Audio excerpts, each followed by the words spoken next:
Good morning and good afternoon for those of you who are farther to the east. I want to welcome you today to the Middle East Institute's first annual Hermann Franzen Memorial Lecture. Hermann, as many of you know, was a very widely respected and well-regarded expert on oil and energy issues, a non-resident scholar with the Middle East Institute who tragically passed away last year. So we want to honor him with a regular series of lectures. Today, we're going to be talking about the oil industry in the age of Joseph Biden.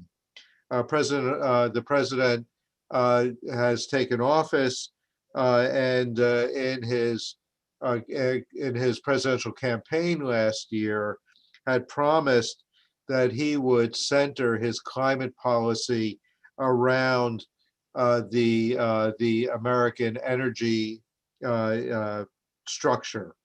Biden has vowed to shift away from a traditional focus on oil towards investment in renewable energy. Meanwhile, the oil industry in the Middle East is already facing severe repercussions from the coronavirus pandemic. In Iraq, Saudi Arabia, and Lebanon, the governments are struggling to replace oil revenue, cut social benefits, and address worsening social unrest in the process. Oil has been the economic backbone on which the United States and nations in the Middle East have built up diplomatic relationships and maintained mutual security interests. How will these crucial bonds be addressed and affected by a greener Biden presidency? Joining us today, we're delighted to have a panel of outstanding experts. Samantha Gross, a fellow at the Brookings Institute, is an expert on American climate and environmental policies. Her experience in international energy cooperation through the lens of the American government speaks to President Biden's potential foreign policy moves in the climate arena.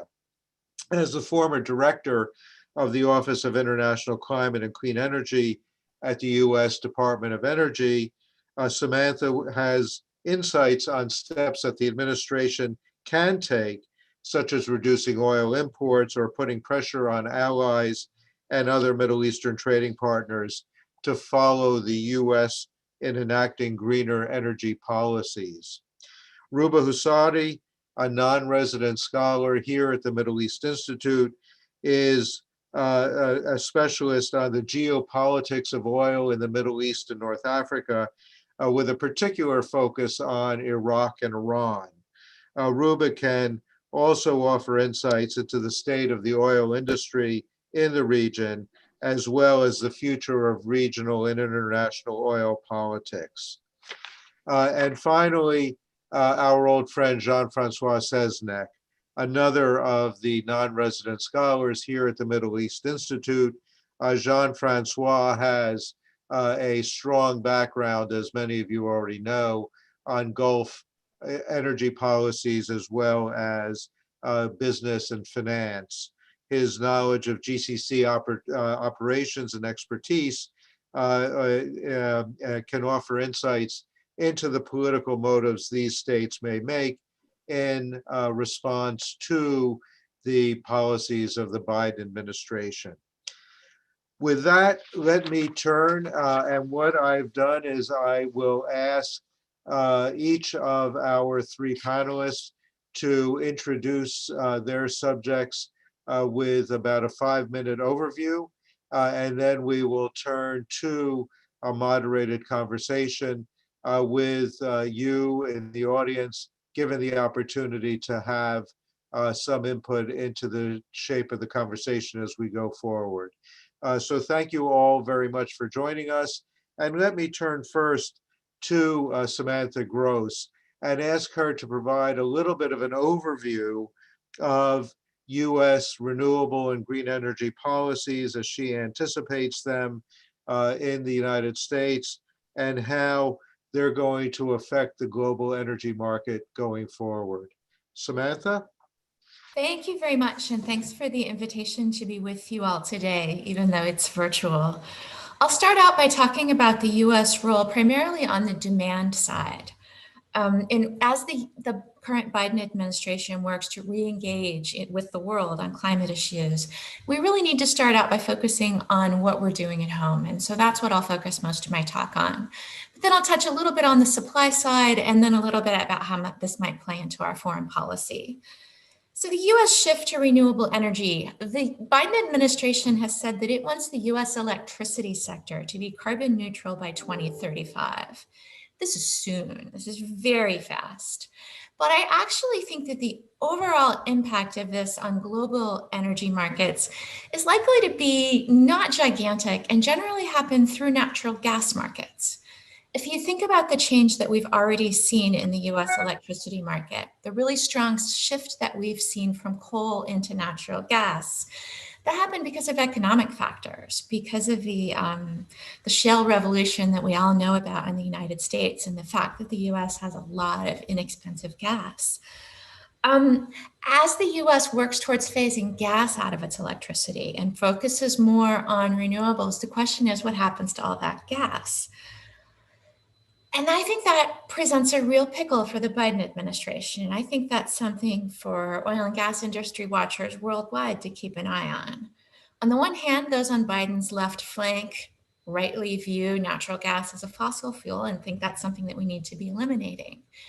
But on the other hand, gas is the lowest emissions fossil fuel. If we can produce gas with minimal methane emissions, this could be something that could help both our electricity system and others lower their greenhouse gas emissions. And so perhaps, I can see a situation where the US continues to produce gas. We really pull back on methane emissions and regulate those highly. But if we're exporting gas, associated gas that we might otherwise have flared, if we're exporting that as LNG to other countries, that might be an environmentally friendly policy and something that I could see the Biden administration favoring. So the question is how US gas plays out. I think you'll see less push towards US dry gas production, just because I think that production may become uneconomic as US uses less gas in its power sector.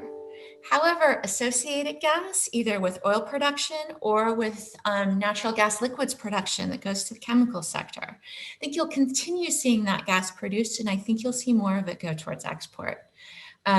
These are interesting questions and a lot of push-pull happening here, but this is my gut feeling about the direction that this will go over time.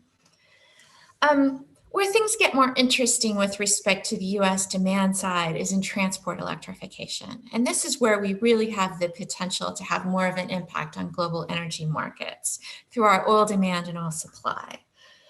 President Biden, goodness, will definitely roll back President Trump's rollbacks of vehicle efficiency standards. President Trump went way backwards on vehicle efficiency standards, and President Biden will turn those around as soon as he possibly can. He's also promised to build about half a million new electric vehicle charging stations. He's also focused on various tax incentives for building electric vehicles and their sales and purchased by consumers. And so there's a lot of things he's doing to push both efficiency and electrification of the light vehicle fleet. However, this is going to be a slower transformation than we're pushing for in the power sector. We have a lot of infrastructure needs. We still have a lot of education that needs to happen for US consumers. There's still this impression among some US consumers that electric vehicles are more like golf carts. Apparently they've never driven one and seen how torquey they are and that they're actually quite fun to drive. But this will all take time. In addition, just turnover of the US vehicle fleet. Vehicles last 15, even 20 years nowadays. And so it'll take a while to turn the whole fleet over. And so transportation electrification will be slower. However, it has the potential to put a significant dent in global oil demand. Globally, light vehicles are almost 25% of global oil demand. And in the US, they account for about 7.5 million barrels per day of oil demand. That's significant. The rest of transport will move more slowly. Things like aviation, heavy trucking, shipping, those are areas where the liquid energy dense nature of fossil fuels really shines, and that will definitely take longer. But at least in the US, those are smaller portions of global oil demand. The rest of transport is only about 5.3 million barrels per day compared to the 7.5 for light vehicles. So what happens in the US transport sector really has important implications for global oil demand.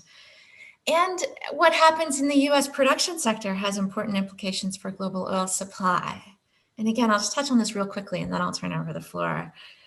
This is another place where President Biden is really in a bit of a political pickle. His left flank would like us to see us pull back entirely on fossil fuel production.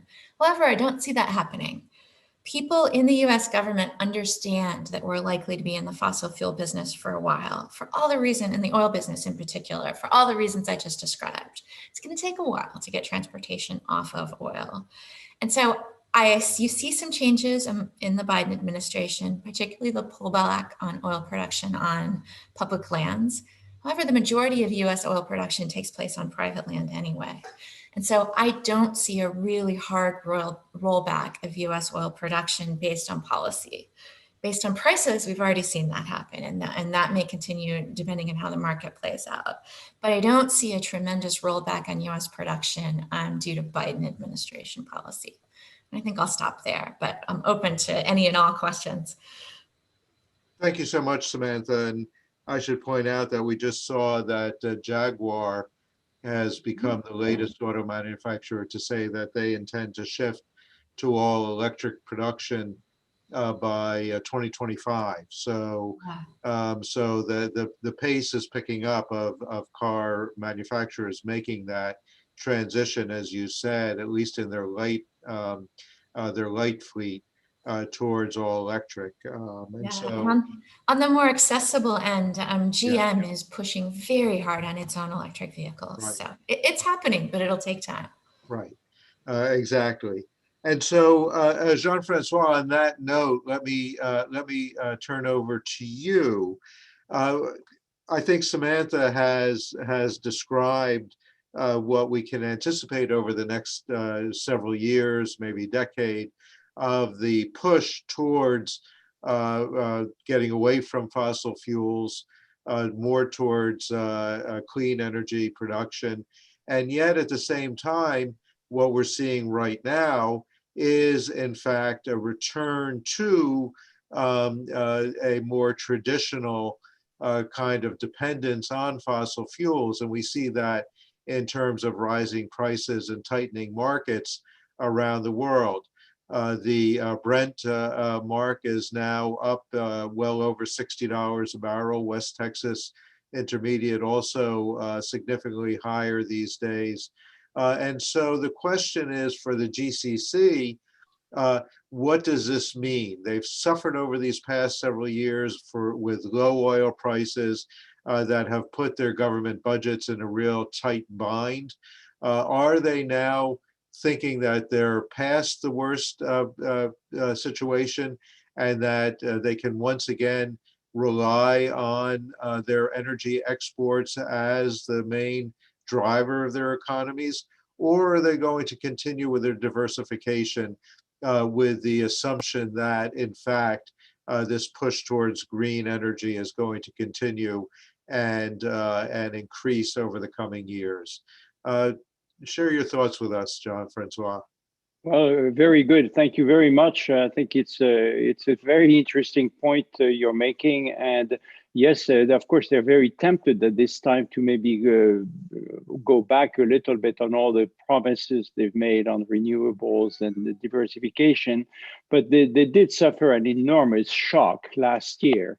And a lot of it was self-inflicted, of course, when Saudi Arabia decided to increase production by 20%, flood the markets with oil just at the time when COVID was started. So that they cut their own throat really by producing a lot more at the, with 30% less demand on the market. So yes, today things are changing. The demand is back worldwide to about 90 million barrels a day.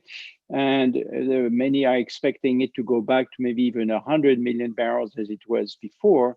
And Saudi Arabia has cut production by 1 million barrels a day, or has announced a cut in production. And as you mentioned, the prices are back this morning at $62 some for Brent. And that is, of course, making a big difference, because the enormous budget deficits, which they had built all the Gulf countries last year, are now beginning to recede quite a bit. And their cash position is much better. On top of it, one of the reasons their cash position is much better is because they took advantage of the problems of prices and income in the country to increase taxes, so that in the middle of the last year, the Saudi state income was, half of it was from taxes and half of it was from oil, which is the first time ever this happens. Now, this is going back to more oil and less percentage in taxes, but nevertheless, they have taken a big hit and they really have been shocked. Now, this whole diversification issue is nothing new, though. I mean, when I lived in Saudi Arabia in the late 70s, we were told by the Ministry of Finance that our job was to finance companies that would diversify the country away from oil. So things have been really, they've been trying to do it, but with the efforts of Mohammed bin Salman and the Vision 2030, there has been an enormous push on diversification. And it was quite interesting to see 3 weeks ago, the conference in Riyadh, the famous Davos in the desert, where for the Future Investment Initiative, where they were calling it the Neo-Renaissance, which I thought was a rather fancy PR term. But nevertheless, they are pushing still to this day, going, as well as they have in the past, in further growth in chemicals, further growth in fertilizers. They want to move away from hydrocarbons, still officially in Saudi Arabia anyway, and in the UAE, to move into tourism, into information technology, military productions. And nowadays, they're really pushing extremely heavily on finding new energy sources like green hydrogen or blue hydrogen. And that implies, the blue hydrogen in particular, implies enormous investments in carbon capture and storage, which the Saudis have started doing and the UAE have started doing as well. And they have pretty large systems now, but they need to multiply this by 10 or 20 to make it really valid. They also have come back with an old plan, which Saudi Aramco had started, of chemical of crude to chemical, to go directly from crude to chemical, which saves a lot of energy in the long term.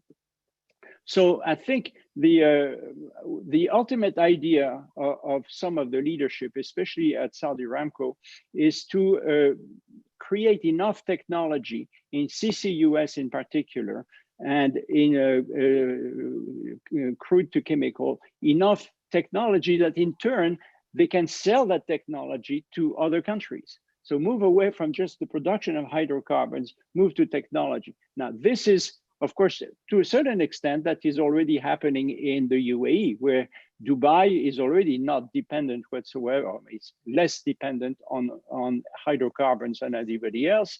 Even the UAE is less dependent. They have very, very large aluminum factories and so on. And you've heard that they just went to space, putting a probe on Mars, which is pretty amazing, really, when you think about it. They're also doing CCUS and so on. But the whole idea of having, pushing the technology and selling the technology is a great, and but it's still a ways away.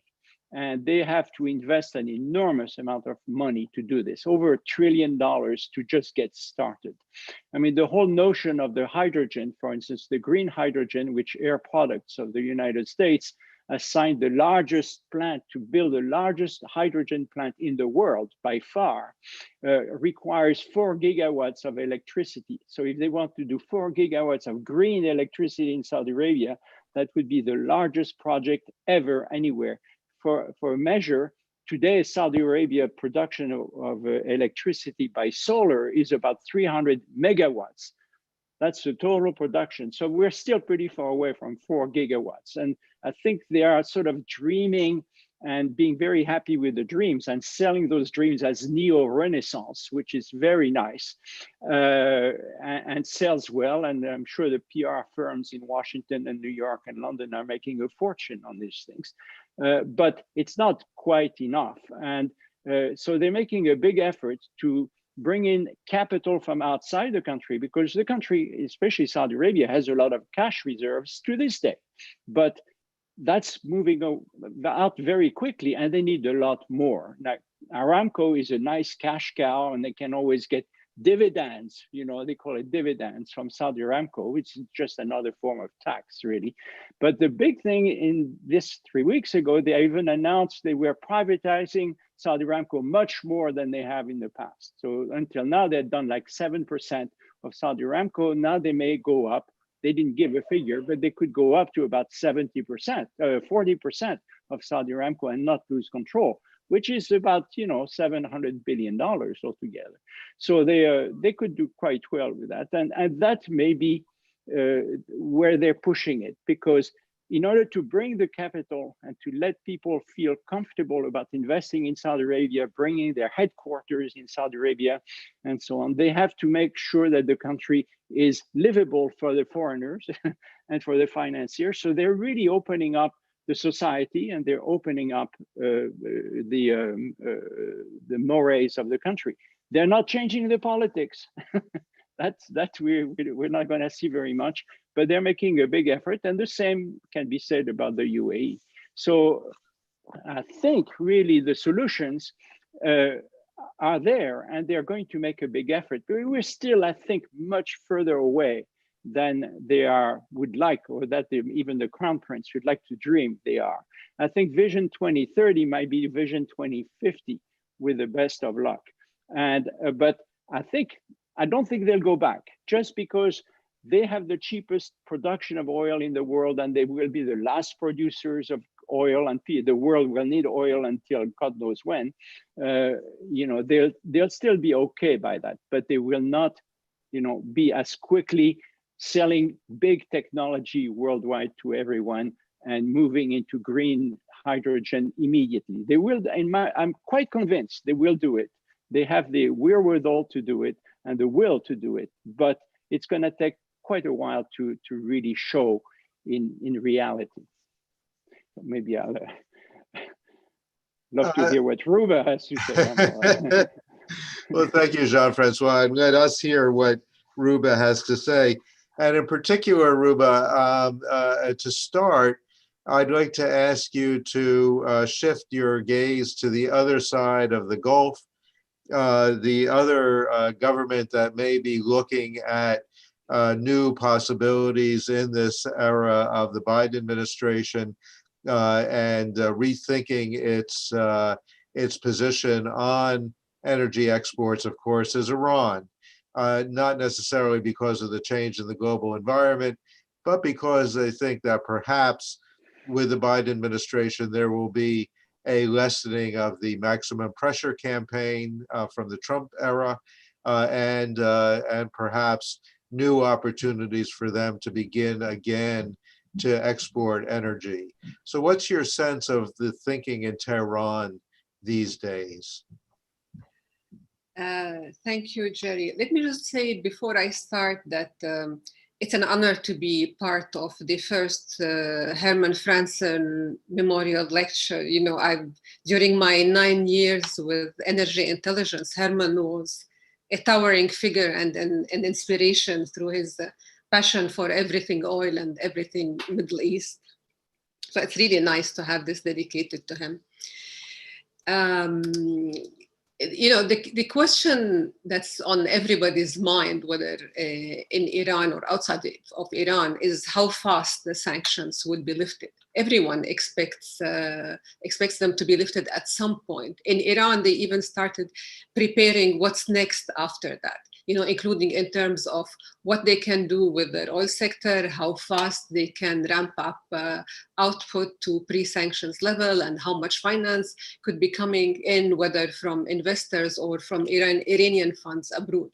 Now, but let's take a step back to the maximum pressure policy introduced by the Trump administration and do a quick post-mortem on its impact. The truth is the zero export target failed completely.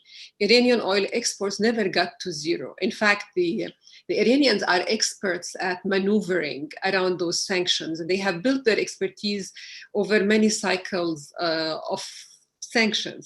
At one point, during the 2020, they managed to export something like 1 million barrels a day. Their average over 2020 was around 900,000+ barrels a day. And as proof of this aggressive preparation for the post-sanctions coming era, they managed, according to some trackers, to export close to 1.5 million barrels a day in January this year. Now, the question today is, let me say, since US sanctions target the buyers of Iranian crude and refined products through the payment system, only those who with financial link or exposure to the US banking system are affected. So in the presence of lifters and buyers of Iranian oil immune to the financial repercussions, the zero export targets seem dumb. China essentially, but also India and others continued importing Iranian oil. So the policy was set to fail from the beginning. And bear in mind that Iran is not dependent on oil proceeds the way other producers, especially here in the Gulf, are. Now, the question today is, what's the alternative US policy? How do the Iranians perceive it, and what would be its implications? Obviously, there are two objectives of any US or international policy towards Iran. One is to keep its nuclear capabilities under check. And two is how to stop the Iranians from wreaking havoc in the region, from Iraq to Syria to Lebanon to Yemen. So if the return to the JCPOA that everyone expects to be the carrot, there has to be a stick linked to it that aims to restrict Iranian capabilities in those countries. From the Iranian perspective, and despite the initial rhetoric that all US administrations are the same evil and so on, they were in fact pleased to see the back of the Trump administration. There is a belief that they can do business with this new oldish administration, especially with the message coming out of Washington, putting the onus on diplomacy and less on coercion. Now, in fact, Foreign Minister Jawad Zarif was supposed to update the National Security Committee in the Iranian parliament last Sunday, on the JCPOA and the attitudes of the various parties to it and the conditions in which it could be reactivated and so on. Now, this follows, of course, the active diplomacy and the pronouncements that we have witnessed, whether in Europe or in the region. I'm pointing to Qatar here, in Qatar initiative in particular. The Qatari foreign minister was there yesterday.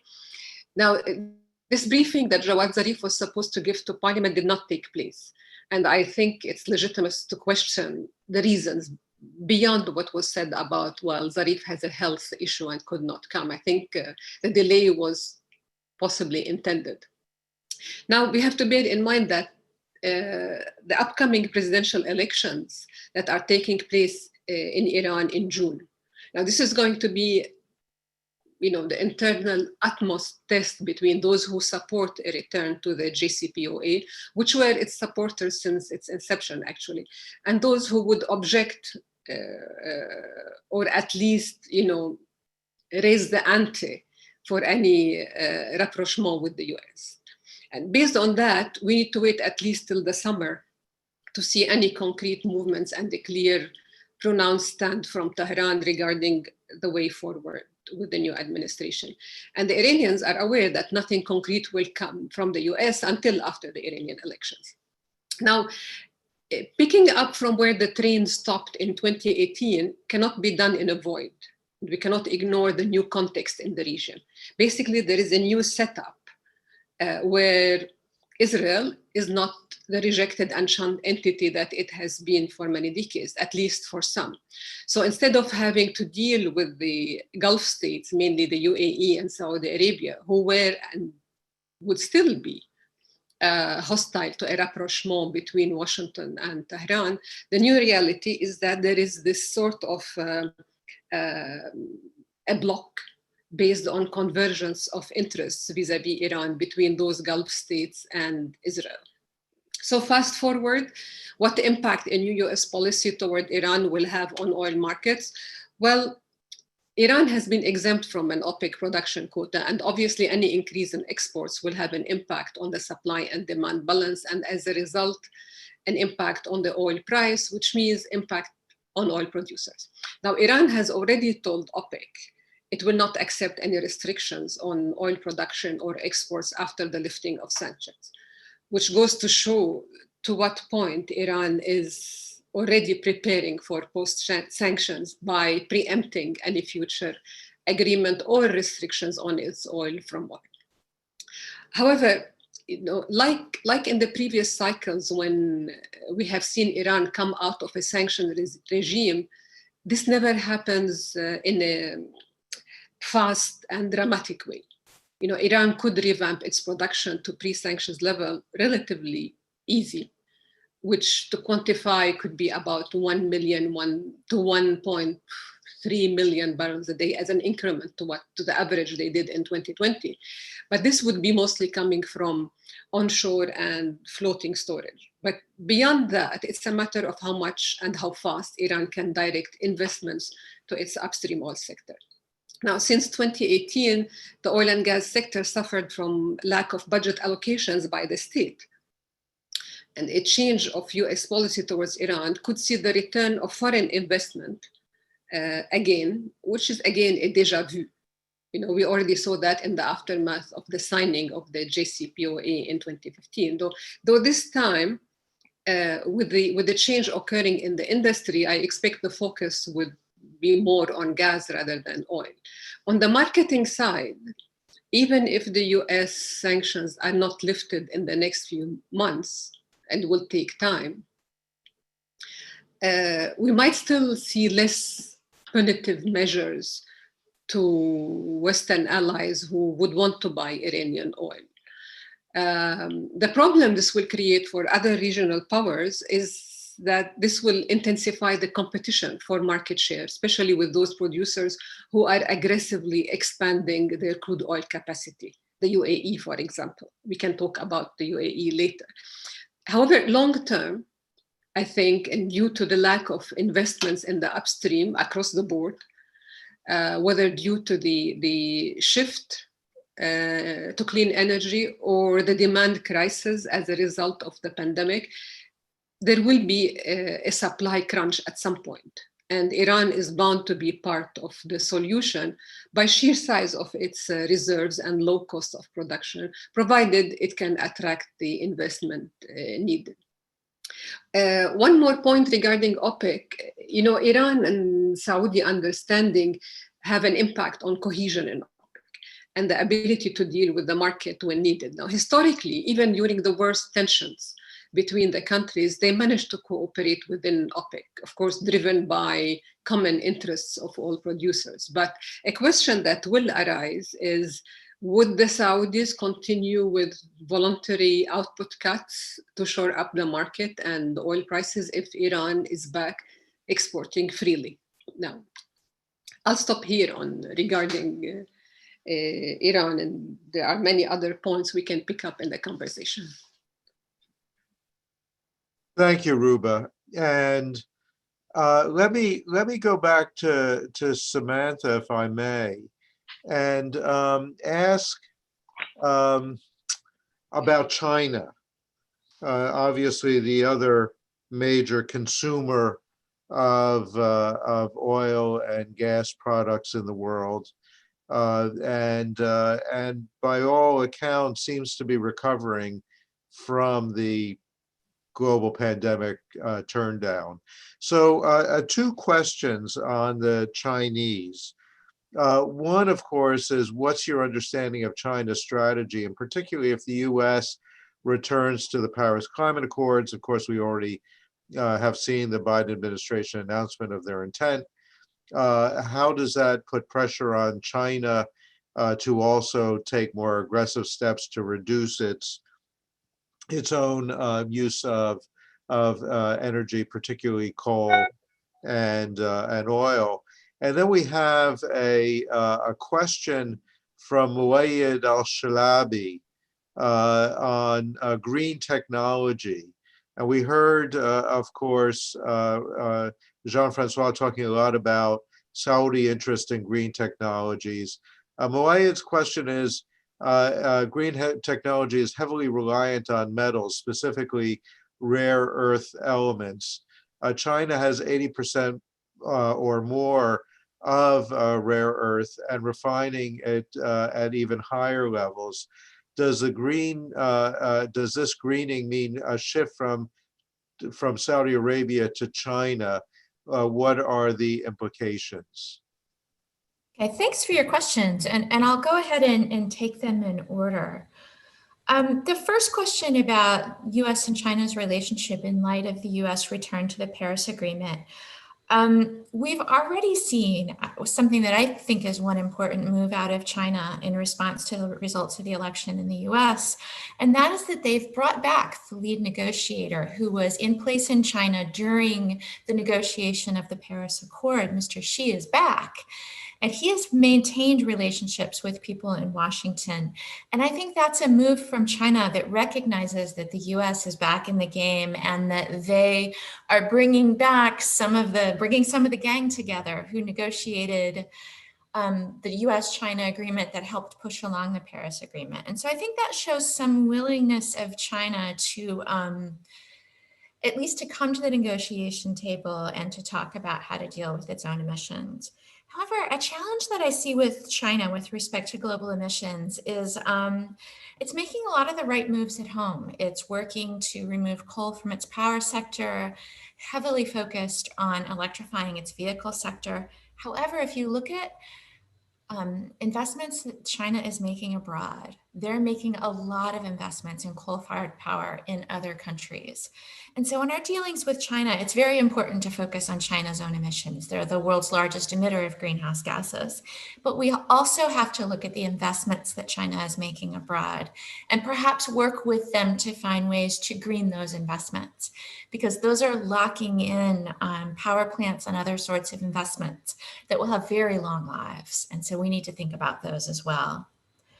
With respect to green tech and rare earth metals, it's a great question. It's a question I've heard asked a lot. But I want to focus on, is China the new Saudi Arabia of rare earths? I have two thoughts about the answer to that question. One of them is that you need very large quantities of oil and gas, the kinds of things that the Saudis, the Emiratis, the Qataris produce. You need lots of those and you need them continuously. You need much smaller amounts of rare earth metals, and you also can stockpile those in a way that you can't stockpile energy products to quite that great of an extent.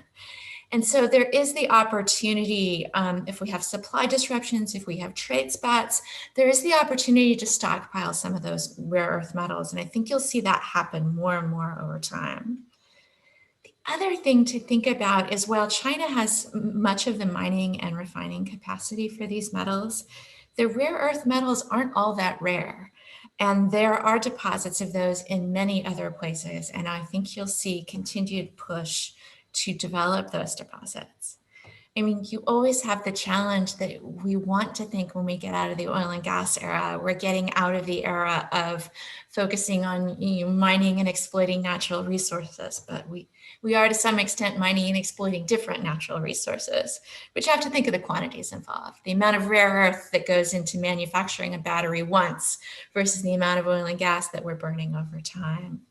But they're not all that rare, and I think you'll see developments in the mining and refining of those in other places.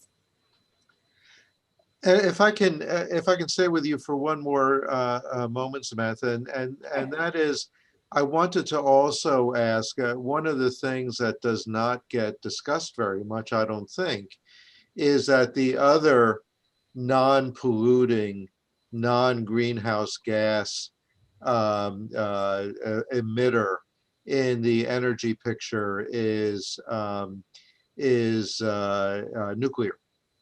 And there is, every now and again, you see some discussion of the role that nuclear would have to play in any kind of real shift towards, or away from fossil fuel sources of energy. And there's also, I believe, a push to try to develop safe nuclear, so that you don't have some of the concerns that we had in Chernobyl or Fukushima or anything else. What's your sense of where nuclear might fit into an overall energy picture? I have a couple answers to that question. One of them is that the idea of safer nuclear it's definitely possible. We're working on technologies that produce less waste, technologies that kind of in an engineering sense fail into a lower energy state, and so you're less likely to have destructive accidents. There are definitely ways of taming the atom in ways that are much safer. However, the two biggest questions I see for nuclear are public acceptance and cost. From a public acceptance perspective, I'm working in Berlin for the first half of this year, and the German public has completely rejected nuclear. They're not willing to go there, whereas you look at neighboring France, where they have a completely different attitude. And so public acceptance of nuclear power varies widely across the world, and that's going to be a really important factor in whether it gets done or not in different regions. And also cost. Based on what's happened in the US over the past few years, you'll never see another large stick-built nuclear power plant built ever again. A couple other projects that were built in the US, the company building them went bankrupt. One of them was canceled late in the game. The other is going forward with enormous cost increase. Nobody's going to take the risk to go there again. However, if you start seeing smaller scale modular reactors that are actually manufactured rather than stick built and designed from scratch on site, then you might see much lower costs in nuclear becoming more attractive. But even if you can get US public opinion going on nuclear, you'll never see another traditional nuclear power plant built there until we can go with a completely different cost model. Thank you, Samantha. Jean-Francois, let me come back to you. And I did want to ask you about what you think is the future of OPEC Plus. We've got two questions here that I'd like to put on the table for you. One from Eric Pulofsky. What steps do you expect from the Saudi government to maintain its leadership of OPEC and the future of the OPEC Plus deal?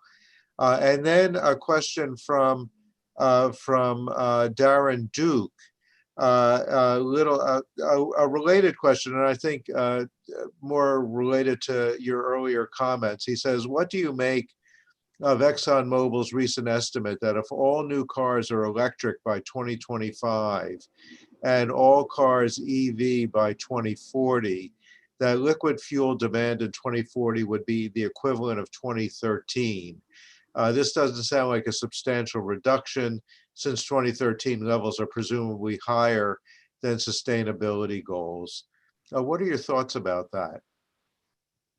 That's not an easy question to answer, definitely. But I think in terms of OPEC Plus, I think the Saudis, of course, want to remain the leaders of OPEC. And that's why they announced a cut in production early in January by 1 million barrels, so they can sort of show the rest of OPEC that they are able to manipulate prices a little bit. And this is done very much with Russia's acquiescence. Now, the problem is if the Saudis want to go the other way and increase production, then the Russians will not be very happy. So the leadership of Saudi Arabia is very important, but it is not as all-powerful as it used to be. And I think Russia is able to to really manipulate prices just as well. And as it has in the past or as not in the past, it's very unlikely to cut any production worth anything. They did cut a little bit before. And but at this point, Saudi Arabia is a little bit up a creek, because if they want to keep the prices up, which is good for them, because if the production goes down 20%, prices go up 30%. So they're still better off. You know, it is an inelastic commodity that hasn't changed that much. But it also means that if Iran goes back to the market, Libya is already back on the market with over 1 million barrels a day nowadays, that the Saudis will have to cut production more and more, which is something they had done before and which failed miserably, because they had to go down all the way to 2 million barrels a day of production. And that cost the seat, of Zaki Yamani. I mean, he got kicked out because of that. So they have to find somewhere in between. And I think the way in between for them is to sort of move away into much more value-added production, which they've been trying to do and are doing actually quite extensively, and be less dependent on the day-to-day production of hydrocarbon. In terms of the second question, I'm really not able to answer that, honestly. Definitely there will be, yes, there will still be cars taking gas and gasoline, and there will be a great demand for oil, even if it's at the level of 2013. And the Saudis will benefit from that for sure, but anybody else who produces at very low cost, below $5, $10 a barrel, will benefit from that to a certain extent. So, thank you, Jean-Francois. And Ruben, let me come back to you with two questions. One, the other major producer that we haven't really talked about is Iraq, and what are your thoughts about where the Iraqis are going? And then we have a question also from Paul Arts for you about Iranian expectations, and the question of whether or not the Iranians expect relief from sanctions before or after the presidential election in June, and would it not be helpful for a reformist candidate if in fact the sanctions reductions came before the elections? Okay, let me start with Iraq, actually. We rarely give actually enough space for Iraq to explain what's happening in the own sector. I'll try to do that as fast as I can. You know, when I always wonder, is there an energy policy of the US towards Iraq? And the truth is no. I mean, we're talking about the Biden administration's new energy policy towards the Middle East. So where does Iraq fit in this? So the truth is, other than Iraq's oil production influences prices on the market, and as a result, indirectly impacts the price of gas at the pump for the American consumer, the importance of Iraq as an oil producer is more of a geopolitical interest. And that interest is linked to Iran in many ways, not just because of Iran's long arm in Iraq's politics through the political parties and the militias that they pay allegiance to Iran, but also because Iraq's oil infrastructure has served the Iranians during sanctions, or rather, I should say, was used by the Iranians. And also as a market of Iranian gas. You know, Iraq is a source of hard currency, has been, and most likely will continue to be, whether it's legitimate or contraband, you know, to the Iranians. A failed Iraq is a liability to the US. An impoverished Iraq, as is the case now, despite being the second biggest producer in OPEC, is also a liability and an open arena for extremism and radicalization and destabilization in the region. Now, the failed system or the regime we see today is the legacy of the US. The oil sector in Iraq cannot grow in a healthy way to serve the people of Iraq because the political system that the US has put in place is incapable of running the country.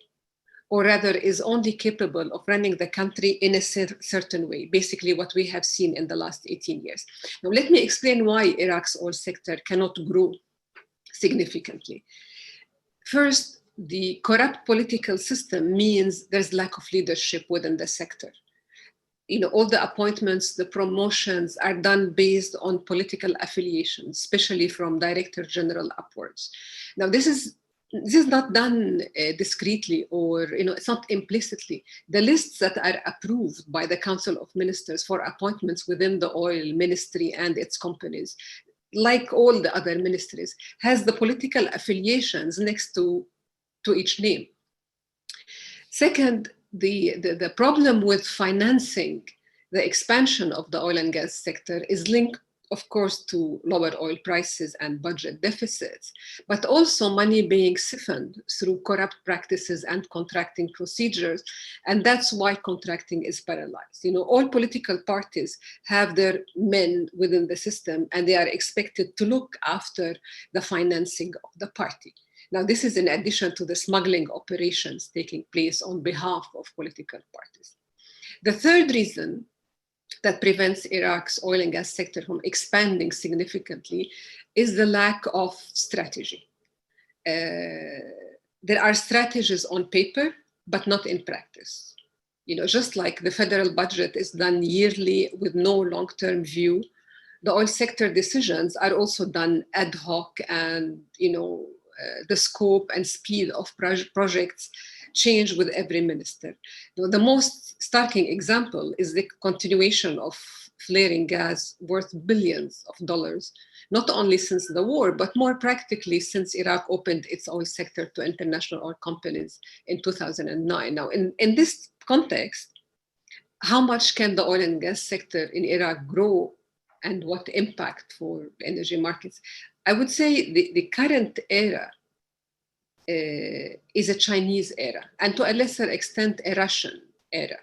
Western oil companies' involvement in Iraq is limited to what has been in the last 10 years. And if change should occur, it would be towards reducing the involvement, not increasing it. The Chinese involvement in Iraq's oil sector is not only in the extent of their shares in operating oil field, but also in creative ideas they have been pursuing to help build the infrastructure in Iraq in exchange for long-term oil deals, which will finance part of the infrastructure cost. Now, what this means is basically mortgaging Iraq's future oil production.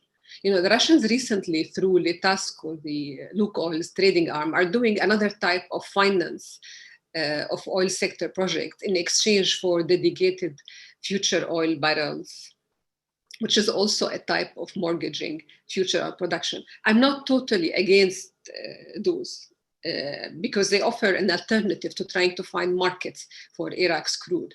But when the budget is 95% dependent on the proceeds from oil sales, this reduces the available funds in the hands of the state to finance basic needs. So between the Chinese and the Russians, which bear in mind they also control pipelines in northern Iraq, this means the US does not have strategic interests per se to protect inside Iraq. The second question regarding the presidential elections. I mean, you would think that, yes, US overtures toward Iran would help the moderates in Iran and possibly help elect another moderate president. But at the same time, if you look at the exchange that's going on at the moment between the US and Iran, it all depends on what strategy are you going to adopt to be able to enforce change in Iran. I mean, wouldn't that helping or thinking of helping electing a moderate president be considered as a free gift ahead of Iran giving anything in exchange, So that's a choice they have to make. And I don't think anyone has a clear answer which one is best. Thanks, Ruba.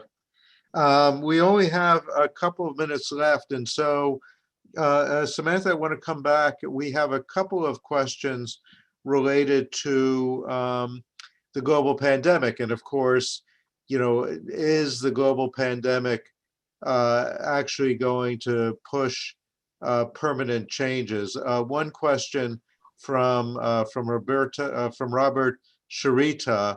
Has anyone calculated the drop in business commuting, for example, as a long-term implication of the COVID-19 and what impact that might have? And then Hannah Davis has asked a related question, which is, in view of the likelihood that many of the exporting countries across the region are likely to receive substantial stimulus packages from the IFEs, what's your assessment of how well the IFEs are going to look for green stimulus packages? Is this a big opportunity to drive green stimulus finance in the MENA region? Are we making the most of it? Sure, I'll address those questions quickly because I know we're low on time. As far as COVID and travel, it's clearly had a huge influence on travel demand and in turn demand for fossil fuels during the COVID period. However, I think anyone who says they know how this is all going to turn out in the end, anybody who says they know that doesn't. We're still figuring out what kinds of changes that took place during the COVID era will stick around and which ones won't. All of us are sort of white collar knowledge workers for the most part. And so we have the opportunity to telecommute. Will we continue? The kinds of business travel that you've seen. I mean, right now, as an American, I was able to get into Europe because I had a visa and a special purpose, but in general, you can't travel right now. How much will that change? Will we continue meeting like this, like we are now, or will we go back to much more in person? We haven't figured that out yet. And I know within my own institution at Brookings, we're trying to figure that out. I imagine where all of you work are trying to figure that out as well. And so this is unclear as of yet, and it's something that we can all influence as we decide how we want to work in the future, particularly those of us who lead programs or institutions. This is all still very much up in the air. But we may find parts about the changes of COVID that we like and want to continue, and others that will want to go back to the status quo ante as soon as we can. So we'll see which ones stick around. As for the international finance institutions and green stimulus, oh yeah, this is definitely a huge opportunity to use financing in order to push green investments. I think the extent to which that gets done depends on which lending institutions you're talking about. If you're looking at those connected to the European Union, yes, definitely they're going to push green stimulus. To a lesser extent for others. I think I haven't really seen how hard the World Bank is pushing yet. Whereas if you go all the way back to not really an international finance institution, but the kind of investments you're seeing funded by the Belt and Road Initiative, those might be on the other end of the scale. So it depends on who's doing the lending, the extent to which they're pushing for green investments. But those who care a lot and are pushing very hard on this. And it's unquestionably an opportunity. A lot of money needs to be spent to get the economy back on track. And so we might as well spend it wisely and push along not just mitigating greenhouse gas emissions, but also adaptation investments to help us adapt to the changing climate. Thank you so much. And I'm afraid that has brought our webinar to a close. I want to thank Samantha Gross, Ruba Sari, and Jean-Francois Sesnek for an extremely interesting and enlightening hour. I want to thank all of you in our audience for attending and participating in this conversation. As I mentioned, this was the first of our annual Hermann Franzen Memorial Seminars. We look forward to continuing this series, hopefully involving travel of many of our participants for live events in the future. but we'll look forward to staying in touch with you all and continuing this conversation over the course of the coming months. Thank you again, and we will see you next time. Thank you. Thank you very much. Yeah. Good to see you all.